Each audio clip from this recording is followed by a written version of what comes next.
तो हम next example देखेंगे, the fourth example in square planar complexes. तो we will be looking at the fourth example in square planar complexes.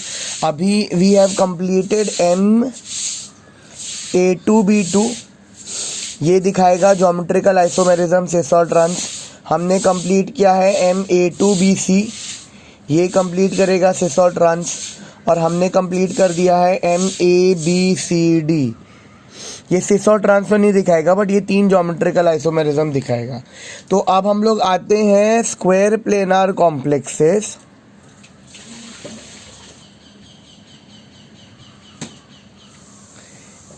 With bidentate ligands. तो अब bidentate ligands को हम कैसे रिप्रेजेंट करेंगे? मोनोडेंटेड को हम स्मॉल लेटर्स से रिप्रेजेंट करते थे, तो बाइडेंटेड्स को हम कैपिटल लेटर से रिप्रेजेंट करेंगे. और एज इट इज बाइडेंटेड दो है, तो हम यहाँ पे इसको या तो ए बोलेंगे या तो ए बी बोलेंगे.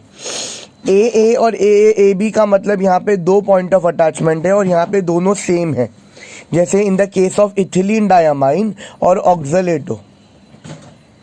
इथिलीन डायमाइन में दोनों डोनर एटम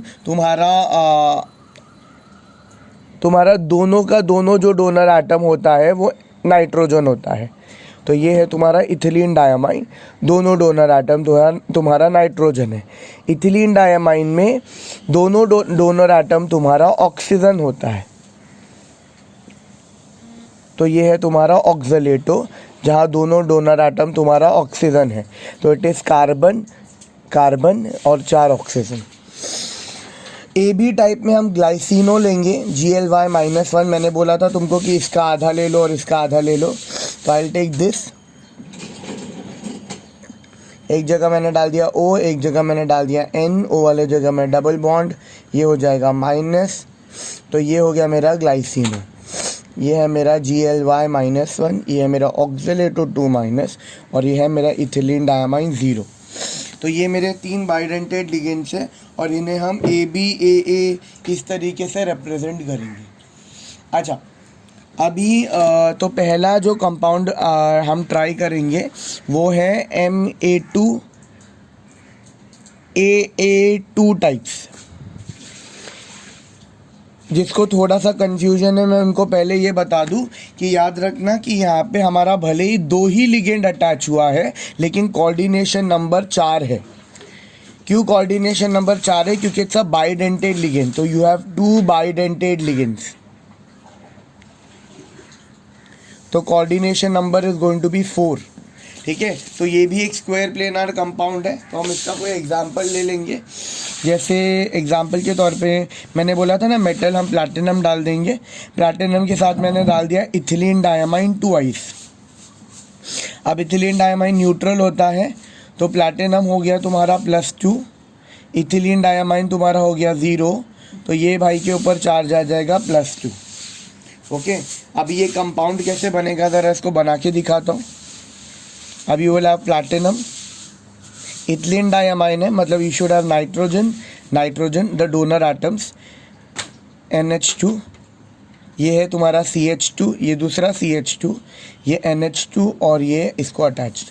तो NH2 CH2 CH2 NH2. यहाँ दूसरी तरफ भी ऐसे ही आएगा. You will have NH2, you will also have यहाँ पे NH2, Here you have CH2 and यहाँ पे CH2. चाहे तुम CH2 लिख लो या इस तरीके से लिख लो चलेगा, बट मुझे either way this feels it's very tedious. ये इतना सब बनाना इट फील्स वेरी टीडियस. तो हम लोग इसको थोड़ा इजी वे में लिखेंगे. और इजी वे में कैसे लिखेंगे? You don't have to write all this झंझट. तुम सिर्फ ऐसे भी लिख सकते हो. इसको ईजी करने के लिए हम इसको इस तरीके से भी लिख सकते हैं. That is platinum. मैंने सिर्फ डोनर एटम मेंशन किया, that is N and N, और मैंने इधर लिख दिया En और मैंने इसको ऐसा कनेक्ट कर दिया. तो इवन दिस, इससे समझ में आता है कि it's a bidentate ligand ethylene diamine है और फिर मैंने उसका डोनर एटम मेंशन किया. तो instead of writing like this या लाइक दिस, ये दोनों भी इथिलीन डायमाइन है, I can simply write it like this. This becomes more convenient and can be written pretty easily.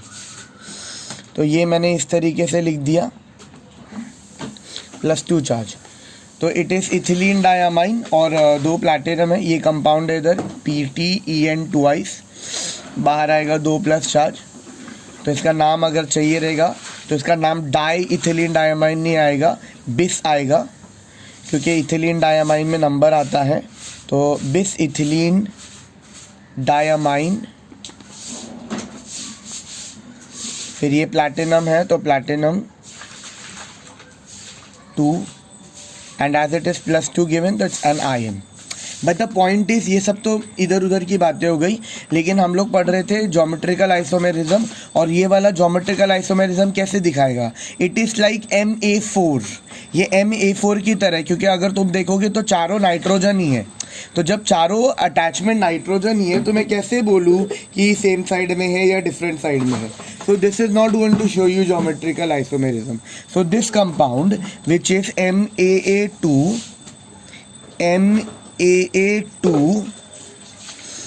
2+ will not show geometrical isomerism. ठीक है, तो अगर तुम्हारे पास सेम लिगेंड है, जैसे ऑक्सलेट और इथिलीन डायामाइन है, तो वो ज्योमेट्रिकल आइसोमेरिज्म नहीं दिखाएगा। तो कौन दिखाएगा? ये दिखाएगा। चौथा एग्जाम्पल और फाइनल एग्जाम्पल जो यहाँ पे हमारे पास में है वो है MAB2। तो हमने बहुत सारे वो भी एग्जाम्पल्स देखे हैं जो नहीं शो करता, ठीक है, और हम लोग ने सिर्फ उसको ऐसे ही पढ़ा है। तो यहाँ पे मैं प्लैटिनम लिख देता हूँ एग्जाम्पल के तौर पे। मेटल मैंने डाल दिया प्लैटिनम, GLY ग्लाइसिनो आ जाएगा, 2 ग्लाइसिनो आ जाएगा। वापस बोल रहा हूँ, कोऑर्डिनेशन नंबर 4 हो जाएगा। चार्ज कितना है देख लेते हैं, ये +2 है, ग्लाइसिनो में -1 होता है तो ये हो गया -2, एक ग्लाइसिनो में -1, 2 में -2, तो there is no charge, neutral compound है, न्यूट्रल कॉम्प्लेक्स है। तो अब ये देखो ये कैसे बनाएंगे हम लोग। I will not write the entire glycino, मैं इस तरीके से मैं पूरा ग्लाइसिनो नहीं लिखूंगा। I will simply write it like this. ये तुम्हारा प्लैटिनम है, 2 डोनर आटम है, एक डोनर आटम नाइट्रोजन है, एक ऑक्सीजन है। तो मैंने लिख दिया इधर नाइट्रोजन, मैंने लिख दिया इधर ऑक्सीजन, और मैंने सिर्फ डाल दिया GLY। बस सिर्फ डोनर आटम मेंशन करना है और मैंने उसका शॉर्टकट लिख दिया GLY। अब एक ग्लाइसिनो हो गया, दूसरा वाला कंटिन्यू करते। यहाँ पे भी लिख दिया नाइट्रोजन, यहाँ पे भी लिख दिया ऑक्सीजन, एंड ये हो गया GLY। अब ये कॉम्प्लेक्स अगर तुम देखोगे तो इसमें दोनों नाइट्रोजन सेम साइड में, दोनों ऑक्सीजन सेम साइड में है, तो ये मेरा सिस आइसोमर है। इसका ट्रांस आइसोमर कैसा रहेगा? You will have platinum, you will have nitrogen, you will have oxygen, you will have oxygen, you have nitrogen. This will be glycino here, this will be glycino here, and this will be the trans isomer.